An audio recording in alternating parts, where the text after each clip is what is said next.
Olá, boa noite. Estamos iniciando mais uma edição do programa Debate em Dia pela UDTV, programa dedicado às eleições 2022.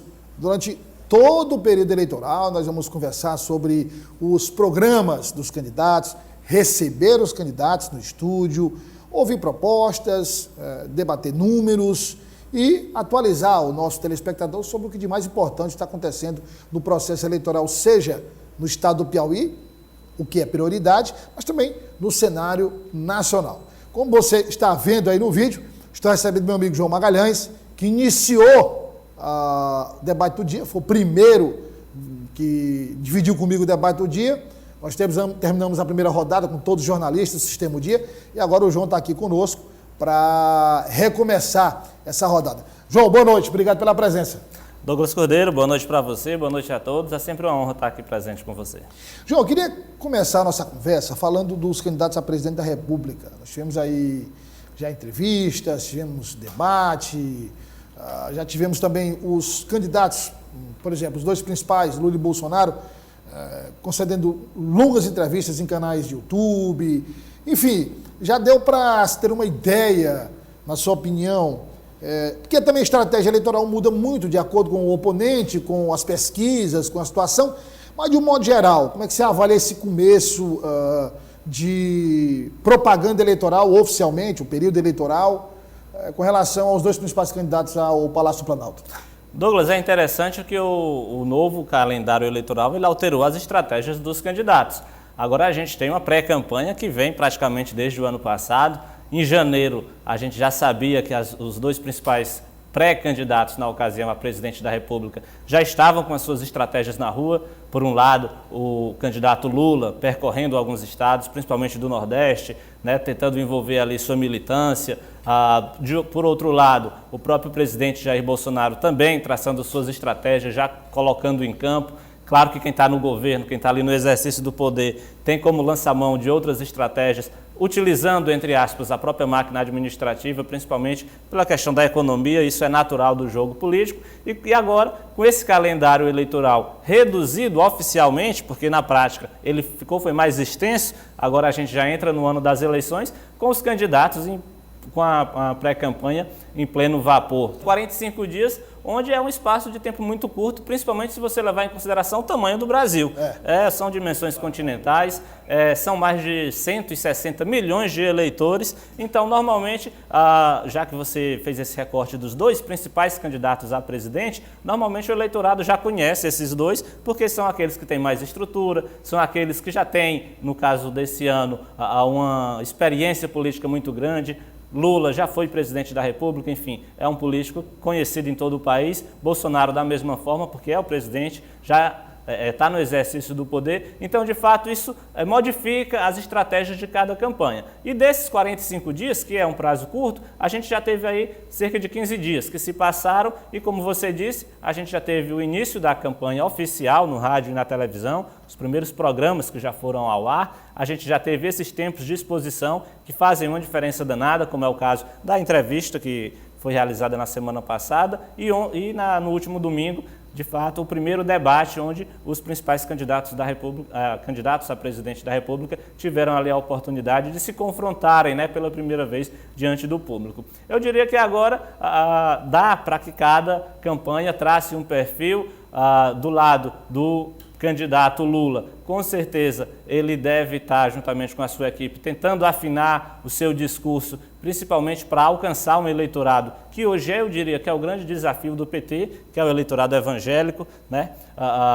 Afinando também o discurso para responder toda vez que for questionado com os casos de corrupção. Acredito que é um tema que sempre vai estar em toda a campanha, porque os seus adversários, né? Sim, os adversários de Lula sempre utilizam esse tema, né, nas entrevistas, nos debates. Então é algo que o candidato do PT com certeza deve estar se preparando para dar uma resposta, né, que seja, que não comprometa, claro, o passado do partido, mas também que dê uma resposta ali satisfatória para o eleitorado. Interessante, não me perdoe, só para eu não esquecer, senão eu vou perder. No debate de ontem, o candidato Lula fez uma sinalização para o candidato Ciro Gomes. Sim. A gente sabe que o candidato do PDT tem batido muito no candidato do PT, mas o candidato do PT ontem fez a sinalização e atacou o candidato do PT, mas mesmo assim Lula disse, olha, se nós ganharmos a eleição, mesmo assim, com todas as diferenças, nós vamos sentar com o Ciro e com o PDT. Então, veja que foi uma oportunidade, é muito raro você ver sinalizações assim em debates eleitorais. Sim. Isso ocorre muito em agendas, em conversas, até nos programas, mas em debate. E houve essa sinalização ontem, né? Houve Sim, até porque pelo cenário que se desenha... Ele só não vai viajar não, como fez na última eleição. Em caso de segundo turno, obviamente que Lula vai buscar esse eleitorado do PDT, e já que Ciro tem ali sempre pontuando na casa dos 7%, 8%, ou seja, é um percentual muito significativo, um eleitorado muito importante e que está mais próximo, né, ideologicamente do PT. Embora Ciro Gomes tenha tido aí nos últimos meses uma campanha fazendo ataques, de certa forma, até pesados contra o Partido dos Trabalhadores, se a gente for olhar a ideologia, o próprio passado histórico do PDT, o seu eleitorado está mais próximo do PT do que, obviamente, de Jair Bolsonaro. Certo, agora, mas aí é o seguinte, está perto do PT, claro, ideologicamente não há nem o que discutir. Mas aí veja que em 2018, ao final da eleição, ele viajou. No segundo turno ele viajou. Sim. Não votou em Fernando Haddad. Ele fez, inclusive, esse apelo votou, Lula. Né? Ele disse que votou, não fez campanha, mas votou. Fez campanha e viajou, enfim. O que eu quero dizer a você é o seguinte, será que numa projeção de segundo turno entre Lula e Bolsonaro, será que depois de tantos ataques, aí não tem só a decisão de Ciro Gomes, não, que eu acho até mais fácil o Ciro decidir apoiar Lula, o PDT decidir apoiar Lula, mas parte do PT, que hoje rechaça Ciro Gomes, você acha que pode contornar? Pode ser, contornável pode, isso? Sim, ninguém dispensa voto, né? O candidato não quer saber de onde vem o voto. Pode vir de qualquer lado e ideologicamente eu continuo apostando que de fato há uma possibilidade de diálogo e eu até apostaria que Ciro Gomes tem uma tendência a não repetir o que fez em 2018, quando ele se ausentou. Eu diria que, claro, a viagem é simbólica, mas a principal questão foi a completa ausência do segundo turno. Agora eu comentei um pouco sobre os desafios, né, um pouco do perfil desse início de pré-campanha do candidato Lula, e aí só para falar também de Jair Bolsonaro. Afinal de contas, ele também tem alguns desafios que ele precisa enfrentar. Está claro, e as pesquisas demonstram que o presidente tem uma dificuldade muito grande de atrair o voto das mulheres, que é um segmento do eleitorado que precisa, ele precisa alcançar. Em relação a isso, né? Exatamente, ele precisa alcançar esse segmento, senão, da mesma forma que dificilmente Lula ganha sem ter um eleitor evangélico, Bolsonaro também dificilmente ganha se ele não tiver. A inclusão da primeira-dama na campanha, a inclusão direta, é uma estratégia. É uma estratégia. É bom lembrar que ela tem esse perfil, inclusive ela atende a esse critério, além de ser mulher, ela é evangélica. Mas talvez aí não sirva muito para pegar aquele eleitorado de centro, porque quando você faz um discurso, né, ela já deu demonstrações, a primeira-dama do país já deu demonstrações de que ela é bem, vamos dizer, dentro daquele segmento raiz, evangélico raiz. Então talvez isso não contemple aquele eleitorado das mulheres que não são muito ligadas à questão da religião. Afinal de contas, a pauta moral interessa muito ao brasileiro, mas a economia é que é o grande vetor da diferença, é isso que tem sido demonstrado. Foi isso em 2018. Em 2018, aliás, a gente teve um certo protagonismo dessa pauta moral, mas eu sempre aposto que nesse ano a pauta da economia deve se sobressair. Afinal de contas, a gente tem um cenário que tem ficado bastante claro que a grande preocupação hoje das famílias brasileiras, de fato, é o reflexo econômico que a gente tem, não só hoje, né, mas o próprio cenário que se desenha para os próximos meses, para os próximos anos, que não é muito otimista, vamos dizer assim. Eu acho que algumas questões se apresentam como importantes, né? A primeira delas é a questão da inflação. Né? As metas inflacionárias que não foram batidas, que não foram atingidas. E aí, usando uma linguagem muito, muito popular, João, quer dizer, a comida que o brasileiro compra todos os dias, aquele que tem condição de comprar, que vai ao supermercado, que vai ao mercadinho, que vai ao comércio da esquina, que vai na Ceasa, ele sente, porque aquele dinheiro é um dinheiro contado, é um dinheiro, né? Sim. Ele sente que a chamada carestia, que é a inflação, usando a linguagem popular, tem aumentado ou diminuído pouco e ainda pesa muito no orçamento. A cesta básica, usando a simbologia da economia, a cesta básica ainda pesa muito no orçamento da família brasileira. Esse é um ponto. Outro ponto é a questão econômica, né? A questão das contas públicas, né? A questão do déficit fiscal. Também é um outro ponto que deve pesar muito na hora, porque isso a gente projeta para o próximo governo, para os próximos anos. As consequências da pandemia são inquestionáveis, é um outro ponto também que vai pesar. E aí, quando a gente fala pandemia, a gente fala de consequências que se alastram por várias áreas. Sim. Né? Por diversas áreas. Saúde, educação. Aí tem geração de emprego. E tem um outro ponto também, que os dois principais candidatos vão brigar para saber quem vai ficar como pai. Não é? Quem cria. Na verdade, se a gente fizer uma cronologia, a gente já vê que no governo Fernando Henrique Cardoso tinha aquela história do Vale Gás, Vale Alimentação, enfim.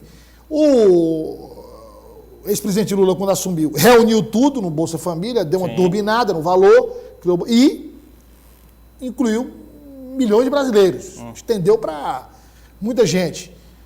Agora o presidente Bolsonaro criou, na pandemia, esse programa de auxílio às empresas. Brasil. Aí veio o Auxílio Brasil, aí veio o aumento de preço, mais gente. Então, quer dizer, Bolsonaro tem puxado... olha, o Auxílio Brasil é diferente do Bolsa Família, o Lula tem rebatido isso, então é outra briga por protagonismo que a gente vai ver ao longo da eleição. Enfim, são questões aí que a gente vai acompanhar e ver quem vai sair melhor. Né? Agora, o que é preciso ficar, o eleitor tem que ficar muito atento, mais uma vez, é com a questão das fake news. É verdade. A questão das fake news é uma questão muito séria, e fake news de texto, fake news em áudio, a chamada deepfake, vídeo, que é o vídeo. Quase perfeito. Que ela é praticamente perfeita, você substitui a voz do apresentador, da apresentadora, do jornalista, enfim. Números distorcidos, tudo isso, os gráficos, tudo isso tem que ser muito bem avaliado pelo eleitor, para que o eleitor não se deixe levar pela empolgação do que ele recebe. Muitas vezes recebe até de uma pessoa que ele confia, mas a pessoa que ele confia recebeu de alguém que ele não confia, quer dizer, é uma coisa muito complexa. E quer a gente queira, quer a gente não queira, por mais estrutura que o TSE tenha criado, por mais aparelhamento que tenha sido preparado pelo TSE, não há como fiscalizar tudo. Não tem como fiscalizar tudo. Quer dizer, é difícil fiscalizar tudo. E essa questão das fake news, elas são um pouco complexas, né? Porque é o seguinte, tem estão cada vez mais perfeitas. A fake news que é feita ali, muitas vezes, pelos candidatos, né? Que utilizam, às vezes, até seus perfis oficiais para propagar ali alguma mentira, mas, de fato, o grande lixo das fake news, ele ocorre, né, ele perpassa pelos canais falsos, né, pelos perfis falsos. Claro. Eles são feitos ali dentro de verdadeiros laboratórios, né, constando ali com muita gente paga, inclusive, por determinadas campanhas para destruir o adversário. Então, de fato, não é fácil fazer a fiscalização disso. Assim como não é fácil chegar a quem financia esse tipo de ação, é muito difícil, com certeza. É difícil, muitas vezes, se chegar até mesmo a quem propaga isso, porque, de fato, não é pelos canais oficiais. Nenhum candidato faz ali uma conta no Instagram para publicar notícia falsa. Pelo contrário, o perfil oficial ninguém que tenha... vamos usar a linguagem popular. Alguém que tem algo a perder, não vai colocar o nome para... vai normalmente, ser outra pessoa. Toda essa produção de fake news, ela ocorre no submundo ali da internet. Por isso que são os esgotos da internet. Exatamente. Né? Então, para encerrar esse bloco aqui, só dizer o seguinte, eu tenho conversado, vamos conversar já com o deputado Merlong Solano, que é candidato à reeleição. Eu tenho conversado com algumas pessoas que trabalham com redes sociais. A gente, inclusive, recebeu no programa passado um especialista na área. E hoje você pode definir o trabalho de rede social basicamente em 3 frentes. Sim. 3 frentes. A frente de construção, que é aqueles profissionais que vão divulgar a imagem positiva do candidato, as realizações, plano de governo, tudo que é vantajoso. Sim. A equipe de destruição, que é a equipe que vai criar fake news, que vai manchar a imagem do oponente. Enfim, laboratório da maldade. Laboratório da maldade, pronto. E a equipe de contra-informação, que é aquela equipe que vai esclarecer essa da destruição. Quando você lançar uma fake news, ela vai e desmente, comparando a verdade com dados que não foi dessa forma. Então, são basicamente 3 frentes trabalhadas hoje. Pra você ver o quão complexo é questão das eleições. No debate do dia, o programa faz parte desta cobertura do Sistema Dia de Comunicação das eleições 2022 e o nosso convidado é o deputado federal Merlong Solano, do Partido dos Trabalhadores, candidato à reeleição. Deputado, boa noite, obrigado pela presença. Boa noite, Douglas, boa noite, João. Boa noite, deputado. O senhor estava aqui nos bastidores, quando a gente abriu o programa, conversando sobre as primeiras impressões das entrevistas, programas eleitorais, esse debate que aconteceu no domingo. Qual a sua avaliação, candidato, desses primeiros momentos? Era aquilo que o senhor esperava? Surpreendeu em algum ponto? Eu me surpreendi muito positivamente com o Lula na primeira entrevista. Ali ele foi brilhante. No debate de ontem, até por conta do desempenho excelente dele na entrevista, algumas pessoas estão dizendo que o Lula não se saiu bem. Eu não concordo com essa análise. É óbvio que a Tebet e o Ciro estavam muito à vontade para atacar os dois candidatos que estão à frente do processo eleitoral, que é o Lula em primeiro lugar e o Bolsonaro em segundo lugar. Tradicionalmente, candidato, os primeiros colocados sempre enfrentam dificuldades. Sempre dificuldades. Então, digamos assim, mas aí o Lula atacado por todos, não é? Ele é o a vitrine, né? Mas ele mostrou serenidade. Talvez as pessoas quisessem ver aquele Lula mais no ataque, mas ele preferiu demonstrar, no meu modo de ver, a sua capacidade de enfrentar a adversidade sem perder a compostura, sem perder a capacidade de raciocínio, sem perder também a firmeza. Porque, por exemplo, diante da candidata que disse que não via os avanços que o Lula anunciava, ele foi brilhante naquela resposta, quando a senhora não viu, mas seu motorista viu, sua empregada doméstica viu, seu jardineiro viu os muitos avanços que o Brasil experimentou na área social. Então, eu entendo assim, que foi um debate importante para o Lula até se preparar para próximos embates, não só em entrevistas, mas em debates, onde, de fato, ele vai continuar tendo dificuldades por conta dos ataques severos que vai sofrer. Aí, deputado, fica aquela questão, a gente discutia até um modelo de debate, um modelo que precisa ser repensado, porque, João, nesse formato, os candidatos que ocupam as primeiras posições, como Bolsonaro e Lula, por exemplo, todos têm pouco tempo. Isso. O tempo é pouco para todo mundo. Um minuto, e aí o pouco meio. tempo que eles têm, no caso de Lula e no caso de Bolsonaro, é para se defender, para responder. Então, quer dizer, o pouco tempo que poderia ser aproveitado para apresentar algum pedacinho ali do programa de governo fica prejudicado, né? Então, é preciso repensar isso aí. Debate muito longo, 3 horas de duração, com certeza boa parte da população não assiste. Quem começou a assistir, muita gente não foi até o final. Engraçado, só uma interrupção, deputado. Tempo para apresentar propostas. Pois é, interessante, o deputado foi 3 horas. O tempo é longo, mas quando a gente vai espremer, digamos, não tem nada. Né? O tempo de fala dos candidatos é muito pequeno, o tempo destinado à apresentação de propostas também, e parece que as pessoas querem ver apenas o embate. Querem ver aquilo que vai estourar na internet, que muitas vezes não priva pela profundidade, é só pela aparência, né? Sim. Você vai na internet, se você tem 1 minuto, você tem que... Vem cá, se eu for falar de metas fiscais, não vai estourar na internet. Então eu prefiro ir para o ataque e dizer uma coisa que vai repercutir, é mais ou menos isso. Diferente de quando você tem ali um tema delimitado, um tempo, você tem gráfico, tem números, tem... Isso. É diferente. João. Deputado, falando um pouco agora de parlamento, o senhor já é deputado federal, né? Agora concorre à reeleição.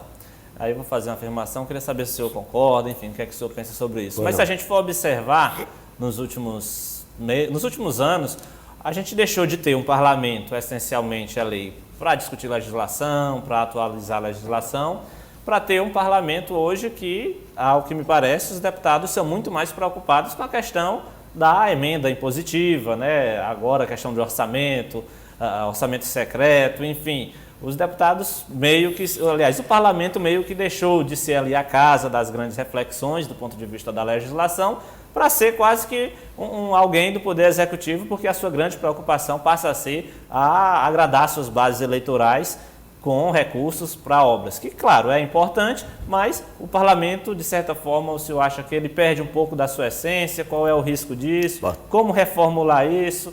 O senhor que tem a sua experiência de parlamento, como é que você observa essa variação no modelo de parlamento que a gente tem? Muito importante essa questão que você levanta, João, porque ela diz respeito ao próprio funcionamento da democracia brasileira no poder que é base lá da democracia, que é o poder legislativo. E dentro do poder legislativo, a Câmara, que é a casa da diversidade, é a casa da representação popular, onde são 513 membros representando praticamente todos os setores da sociedade. E esse modelo de gestão do parlamento está corrompendo a democracia dentro do próprio parlamento e retirando dele a sua autonomia e a capacidade de continuar sendo, além de legislador, a caixa de ressonância dos grandes temas de interesse da sociedade e também o seu papel de fiscalizador das ações, não só do Poder Executivo, mas também do empresariado. O parlamento tem um poder de fiscalização sobre tudo que acontece na sociedade. Então, a existência do orçamento secreto corrompe o parlamento brasileiro, estabelece uma ditadura da maioria dentro do parlamento. Então, retira do poder central, do executivo, a capacidade de fazer planejamento estratégico. Nós temos uma capacidade de investimento muito pequena dentro do orçamento brasileiro, que é muito engessado com despesas obrigatórias, com custeio e com as despesas financeiras, sobrando pouca coisa para o investimento. Aí o que é que fizeram? Já existia a emenda individual e a emenda de bancada, que são republicanas, e valor igual para todo mundo. Não é? Essas são impositivas. A criar agora as tais emendas do relator ou emendas secretas num valor exorbitante. Recursos que, sendo aplicados pelos parlamentares, vão ser pulverizados, Douglas. O parlamentar não tem condição de deixar de botar uma emenda numa cidade onde ele foi bem votado, para poder fazer uma estrada estratégica num lugar onde ele não tem representação. Investimento estratégico é coisa de poder executivo. Por isso, o Poder Executivo tem que ter capacidade de planejar e de ter os recursos para investir. Então, essa é uma das dificuldades que o Lula vai enfrentar. Ele precisará acabar com o orçamento secreto. Aí é um problema. É um problema fortíssimo que ele vai enfrentar logo no início do seu governo, ao lado do teto de gastos. E como é que compra uma briga dessa, vamos dizer? Porque compra uma briga com o parlamento, né? A gente tem... É preciso, primeiro, aumentar a bancada do Lula, a bancada democrática dentro do parlamento. Nós hoje somos apenas 132 deputados e deputadas, no meio de 513. Quando junta o Bolsonaro e o Centrão, eles com facilidade chegam a 350 votos, portanto, tendo poder até de mudar a Constituição, como fizeram agora, na véspera da eleição. É um poder exorbitante. Precisa aumentar essa bancada para possibilitar o Poder Executivo ter que dialogar com uma quantidade menor de deputados do Centrão, coisa que será inevitável acontecer, um diálogo com os setores. O próprio candidato Lula já disse isso. Será inevitável, porque o Lula vai precisar mudar a própria Constituição. Se ele não mudar o teto de gasto, ele não acabar com esse teto de gasto, ou pelo menos não reformá-lo de maneira substancial, ele não será capaz de fazer um governo substancialmente diferente do Bolsonaro em termos das políticas sociais e até da condução da política de infraestrutura e de condução da economia. Pegando carona na pergunta do João, deputado, porque, óbvio, os parlamentares têm direito a emendas, como o senhor disse, emendas individuais, emendas de bancada. E é normal, enfim, o deputado Merlong vai direcionar as emendas para as bases eleitorais dele, isso é normal. E aí, quando a gente analisa o somatório dos parlamentares, praticamente todo o Estado, ou quase todo o Estado, é contemplado. Além disso, como o senhor disse, o Executivo tem que lançar um olhar sobre o país para os pontos mais... nevrálgicos, estratégicos. Exato, pontos estratégicos, aqueles pontos que precisam de um olhar mais especial. É essa combinação de olhares, investimentos, que gera uma mudança. Agora, eu assisti já umas 2 ou 3 vezes, porque o filme é muito bom, o filme Getúlio, que o Tony Ramos faz o brilhante... Aliás, acho que ele não interpreta, não. Acho que ele incorporou o Getúlio Vargas, é diferente, né? É um grande ator. E ali a gente vê, naquele momento mais confuso, mais complicado para o Getúlio Vargas, quando o chefe da guarda pessoal é preso, quando começa o inquérito na aeronáutica, aquele embate de ideias no parlamento, não é? Os parlamentares pró-Getúlio, outros pró-Carlos Lacerda. Então, ali, João, a gente vê parlamento. que ali sim, o parlamento funcionando. Porque ali, deputado, a gente vê o debate de ideias, mesmo, o debate um contra o outro, mas depois os dois saem conversando, se respeitam. De concepções ideológicas. Concepções ideológicas diferentes e tal. Não se vê mais, deputado, esses discursos na tribuna da Câmara, quer dizer, é uma reprodução da polarização raivosa das ruas e não se vê mais, vamos usar aqui uma expressão, mas discurso de estadista, ou seja, das grandes ideias, discutir as grandes questões nacionais. Acabou esse aspecto, né? A própria tribuna, que seria o espaço para esse discurso, na verdade, o deputado, o parlamentar já sobe lá para fazer aquela história do discurso de 30 segundos para jogar nas redes sociais. O nosso bom parlamento ficou no passado, deputado? A pandemia aprofundou esse problema que você identifica, porque lá no funcionamento da Câmara dos Deputados tem as breves comunicações, que é um tempo de 3 minutos para você falar. E depois tem a votação das matérias, onde também o tempo de defesa e de discussão é de 3 minutos. Então você tem que... Havia um grande expediente antes da pandemia que você tinha 25 minutos para explorar um tema com mais profundidade e até responder a partes dos colegas. Durante a pandemia isso deixou de existir e mesmo a pandemia estando arrefecendo, graças a Deus, graças à vacinação e à ciência, continua assim. Nós teremos que retomar esse ambiente de discussões mais... Nas comissões há o espaço para discussões mais aprofundadas, de fato. O senhor acha que voltando, o grande expediente, voltando essa disponibilidade de um tempo maior, o senhor vê nos próximos anos espaço para que o povo brasileiro... Porque aí, deputado, quando a gente observa isso, João, no parlamento, isso termina repercutindo também na sociedade. Pois é, o parlamento está também sofrendo da intolerância, você tem razão. O parlamento também está sofrendo um ambiente de intolerância, onde esse espaço civilizado de debate, sem que aquilo gire em inimizade, diminuiu. Há segmentos polarizados que não conseguem sequer ouvir o que o outro está falando. Então, é preciso que dessa eleição saia um exemplo de líder da nação capaz de apaziguar. Não se trata de jogar as diferenças debaixo do tapete, se trata de adotar um método civilizado de discussão dos problemas e de encontrar pontes onde o interesse geral da sociedade seja preservado. O Reinaldo Azevedo usou uma expressão interessante, né? Nós precisamos voltar a brigar em paz. Brigar em paz. Eu achei interessantíssima essa expressão. A gente tem que brigar, mas brigar em paz, né? Porque o fascismo, Douglas, tem essa característica. O fascismo não basta vencer o adversário no voto, ele quer eliminar o adversário do processo. Quando isto acontece, os parlamentos em qualquer lugar do mundo sofrem, porque o modus operandi do parlamento na democracia é o debate, é a discussão, é o aprofundamento, depois o voto. Depois se respeita a decisão. Com a influência exagerada do fascismo, de que Bolsonaro é o grande representante do Brasil, aí vem o ódio, toma o lugar do comportamento civilizado, porque no fundo ele gostaria de eliminar os adversários, tirá-los do processo, retirá-los do processo. Aí a democracia começa a morrer por dentro. Você fala de estadista, o próprio Getúlio, num determinado momento, se comportou como tal. O próprio filme diz isso. Foi um ditador, Sim.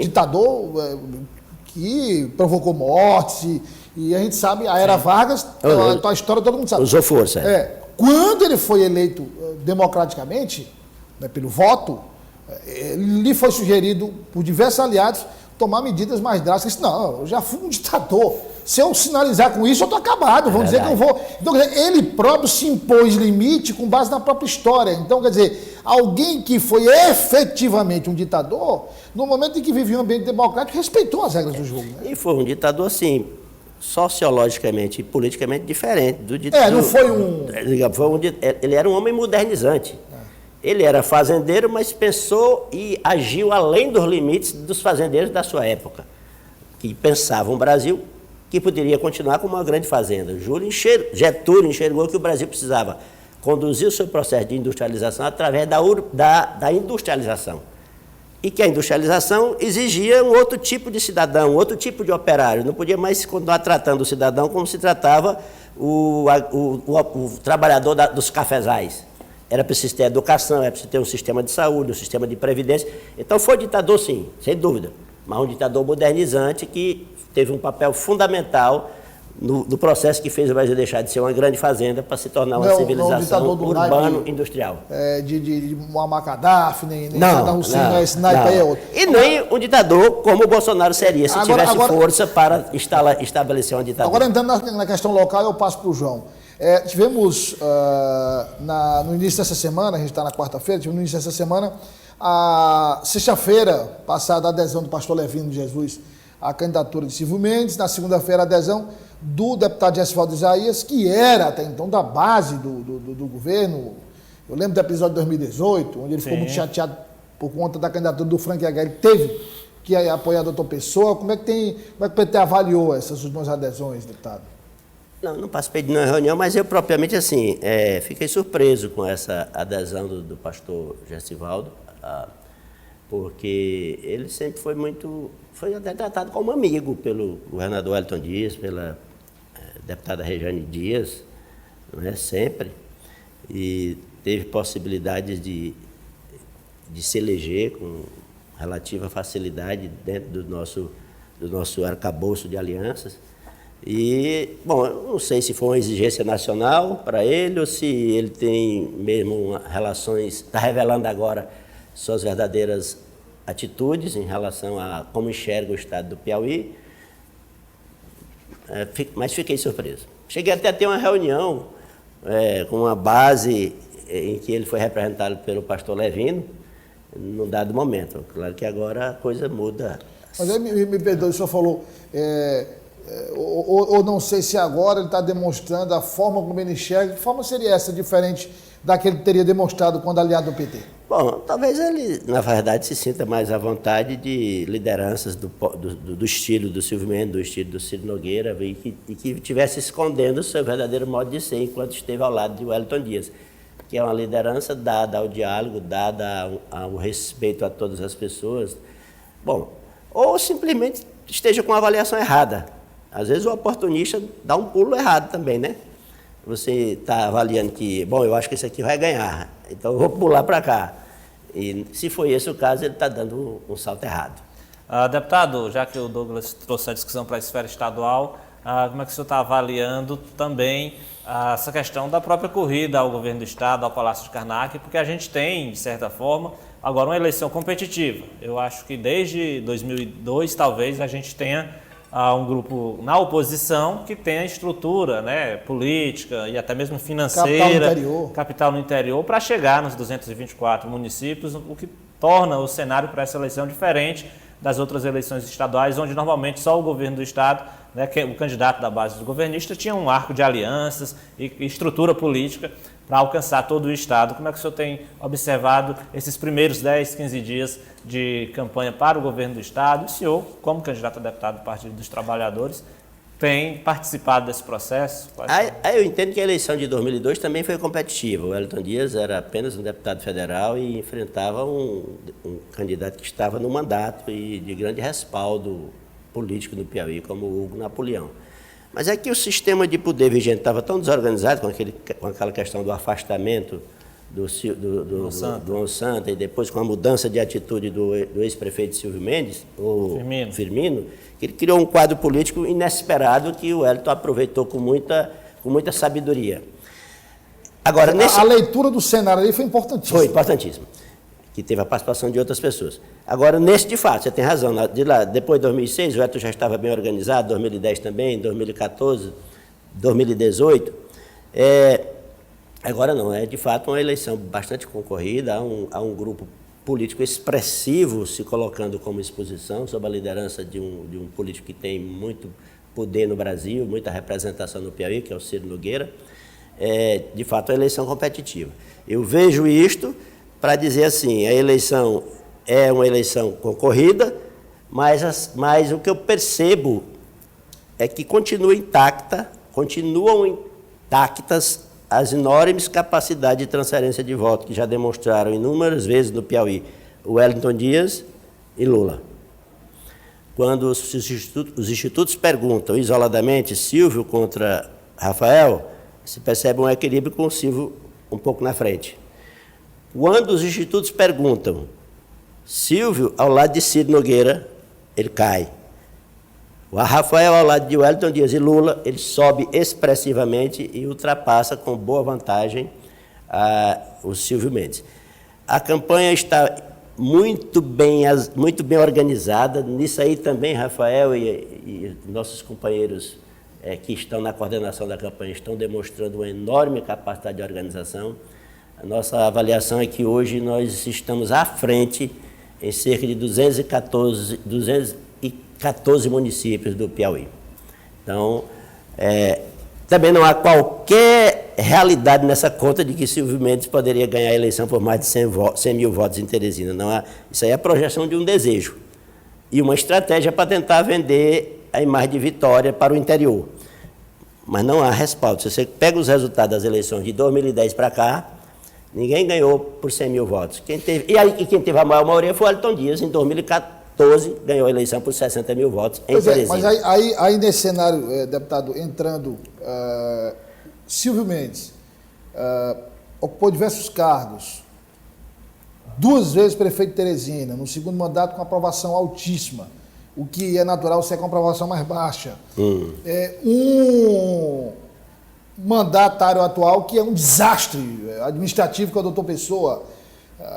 Então há essa memória recorrente do PSDB, das gestões, sendo a pessoa que administrou a cidade 2 vezes. Não muda o cenário em relação à quantidade de votos, na sua opinião? A governadora, inclusive, Regina Souza, deu uma entrevista recente ao Dia TV, dizendo, olha, é natural que eles ganhem em Teresina, porque o candidato deles foi prefeito 2 vezes. Você tem razão, sim. O desastre que está sendo a administração do doutor Pessoa ajuda um pouco o Silvio Mendes, né? Diminui um pouco as desvantagens que ele está tendo, porque ele hoje não está mais no auge como esteve quando teve uma grande maioria aqui em 2008. Em 2008, Silvio Mendes teve uma grande maioria quando foi eleito pela segunda vez. 170 mil. Pois é, muito voto, de fato. Mas de lá para cá, eles só fizeram cair. O Firmino foi reeleito, num dado momento, com apenas 12 mil votos de maioria. 2012. Pois é. Contra o doutor Pessoa. Contra o Mano. Contra o Mano. A vitória no primeiro turno do doutor Pessoa também foi apertada. Foi apertada também. Por último, perderam a eleição. Mas aí o atual prefeito com essa administração... Inclusive inclusive eu já até entrei com uma questão em relação ao sistema de ônibus, pelo qual o Silvio também tem a sua parte de responsabilidade, porque esse modelo da integração começou a pensar em 2008, 2006, 2007, esse modelo da integração. O senhor hoje com uma representação junto ao Tribunal de Contas, pedindo que o Tribunal de Contas chame a si uma avaliação profunda do sistema de transporte coletivo em Teresina, um estudo dos contratos que a Prefeitura tem com o CETUT, que analisa essa questão da dívida de 109 milhões de reais. Que o CETUT alega? Que o CETUT alega que existe, que a Prefeitura nega, que analise a planilha de custo, porque o CETUT diz que precisa de pelo menos R$8. A Prefeitura não diz nem A nem B sobre isto. E o prefeito abre a boca para dizer que está acompanhando de longe. Foi. Tá isso aqui... Aquela reportagem foi que chamou minha atenção para o problema, e hoje entrei com a representação pedindo que o Tribunal de Contas requeira tudo isto, designe uma comissão técnica para fazer os estudos necessários no sentido de a dívida é 109 milhões mesmo ou não é? E o custo de operação, quanto é?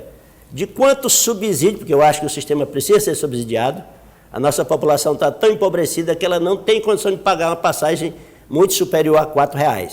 As esperas, deputado, 1h30 numa parada, 2 horas... Eu saí às ruas nessa semana passada. Teve gente que me relatou até 3 horas de espera. Ali na Frei Serafim. Eu percorri a 6 Serafim de mais ou menos 11h30 da manhã, da São Benedito até a ponte, só vi 2 ônibus. A principal, já quase no horário de pico, 2 ônibus, saindo do centro no sentido da Zona Leste. Então, é um sistema que não funcionou deixou de funcionar em 2019, não funcionou em 2020, nem em 2021, e que está funcionando de maneira precaríssima. Está piorando, né? Precaríssima agora, porque tem alguns ônibus rodando, mas sujeitando o nosso povo a essa humilhação de 2, 3 horas de espera por um ônibus para poder chegar no trabalho. Nosso tempo está se esgotando, eu só tenho aí 2 minutos, 3 minutos para ficar à vontade, para pedir voto, aí nós já estamos no período da eleição para pedir voto mesmo, não tem problema. E levar a sua mensagem ao nosso telespectador, convencer o nosso telespectador de que o senhor merece o voto e merece ser reconduzido à Câmara Federal. Obrigado. Eu sou Merlong Solano, professor, deputado federal do Partido dos Trabalhadores, estou com o número 1333, que é o mesmo da eleição passada. Tenho feito um mandato em que eu priorizo algumas questões que são de grande interesse do Estado do Piauí, como a questão da saúde, inclusive colocando algumas emendas que têm uma aplicação ampla, como, por exemplo, 1.600.000 que coloquei para o Hospital São Marcos, que é o hospital de referência para o tratamento de câncer no Estado do Piauí, inclusive trata 100% das crianças que têm câncer. Coloquei recursos para a Polícia Militar, 5.500.000, também a segurança é importante. Para o Corpo de Bombeiros, 2.500.000, porque se trata de uma época em que os eventos climáticos extremos estão acontecendo com maior frequência. Precisamos estruturar melhor o Corpo de Bombeiros no interior do Piauí. Já está no processo, inclusive participei, antes do período da campanha, da inauguração da unidade de São Raimundo Nonato. Está no plano de trabalho também Esperantina, Campo Maior e outras cidades, a interiorização do Corpo de Bombeiros. Também, Douglas e João, a educação. Eu sou um parlamentar, sou professor desde os meus 16, 17 anos de idade, comecei dando aula de reforço, e dentro da educação eu vejo a escola de tempo integral como a iniciativa que é capaz de reduzir a distância, de reduzir a desigualdade social entre o estudante da rede pública e o estudante das melhores escolas particulares. E, por último, outra área que eu atuo com muita força, a área da agricultura familiar. Também tendo colocado recursos significativos para essa área, porque as cidades do interior do Piauí não têm indústria, são cidades pequenas, muitas delas eu chamo de cidades rurais. Até gente que mora na cidade depende do que se faz na zona rural. Então, a atividade econômica principal da maior parte das cidades do Piauí é a agricultura, é a pequena criação, é um pouco de apicultura e assim por diante, plantação de caju. Então, tenho colocado emendas para isso. Fui o único deputado que colocou emendas para a compra de caju. Esse ano nós distribuímos cerca de 820.000 mudas de caju. Compradas aqui? Compradas aqui mesmo. Então, incentiva o produtor que usa tecnologia e incentiva aquele que precisa de uma renda. A castanha gera uma boa renda. A apicultura merece o meu apoio, tem recebido. Coloquei emendas para a cooperativa Mel do Sertão, da região de São Raimundo Nonato. Veja, nessa safra, agricultor, Douglas, vendeu. Eu tinha mel de boa qualidade, centrifugado, estava vendendo a R$16 o quilo, com o comprador indo lá na casa dele buscar o mel, sem ele ter que sequer gastar para transportar o mel. Não há outra atividade para pequeno agricultor mais rentável do que produzir mel de boa qualidade. E o Piauí sabe produzir mel de boa qualidade. Então, eu quero isto, continuando no Piauí, e quero o Brasil retornando para um clima de paz, de cooperação e de solidariedade, que é o que o Lula sabe fazer muito bem. Então, peço sim o apoio de todos vocês para o time do povo, que é o time do Lula, do Wellington Dias, do Rafael, e é também o time do professor Merlong, candidato a deputado federal com o número 1333. Obrigado, deputado, pela presença. Prazer recebê-lo. Obrigado, deputado. Nós ouvimos agora há pouco o deputado Merlong e ele já deu uma, digamos, uma resposta, mesmo que de leve, mas uma resposta já ao deputado Gessivaldo.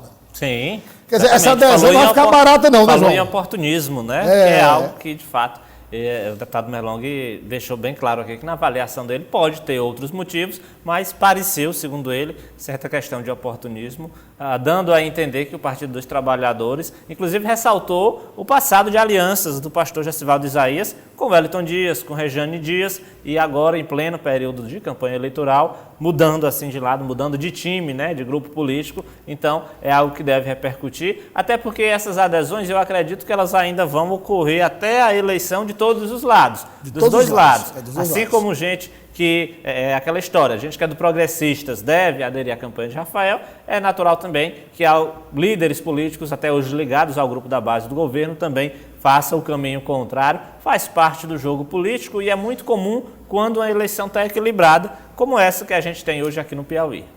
E aí faz parte também, quando ocorre esse tipo de adesão, como o João já destacou, faz parte também todo o circo midiático que se arma em torno dessas adesões. Agora, João, veja, o deputado Gessivaldo Isaías é um pastor evangélico. Sim. Então é um homem acostumado com muita gente, com multidões, Sim. é um homem que prega, é um homem que comanda cultos evangélicos, então, e é um político, quer dizer, então esse contato com gente não é nada de novidade para ele e também não é nada que seja fora do seu cotidiano.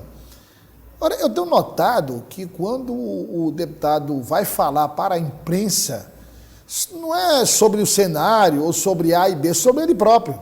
Como na segunda-feira, nós mostramos no jornal Dia News, ele se sente um pouco incomodado, ele é muito sintético.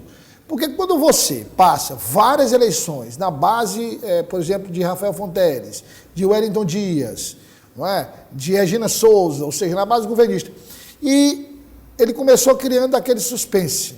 Primeiro, na base governista. Sim. Depois, criando aquele suspense. Não, vou decidir, vou consultar as bases, consultar a população. E agora aparece com a decisão de que vai apoiar Silvio Mendes. Ele, no mínimo, merecia, não é merecia, ele deveria chegar e, não, estou recebendo aqui a imprensa, eu vou dar uma série de entrevistas, explicar, porque houve uma mudança, então vou explicar o motivo. Você não achou assim, ele muito assim, grosseiro? Rápido? Grosseiro até, digamos assim? Eu também percebi essa sensação.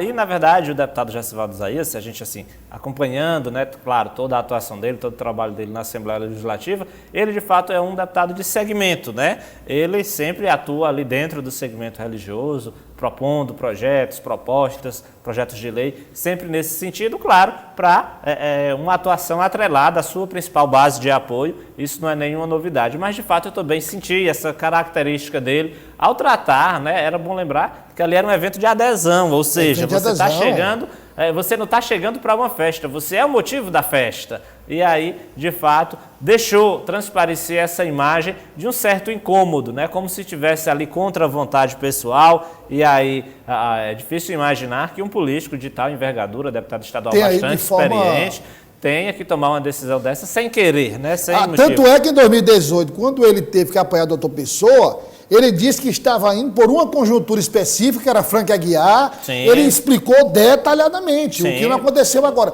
A gente já entrevistou o deputado Gessivaldo Isaías, eu já entrevistei várias vezes, você também. Sim. Quando a gente trata, por exemplo, dos projetos dele na Assembleia, ele fala com muita...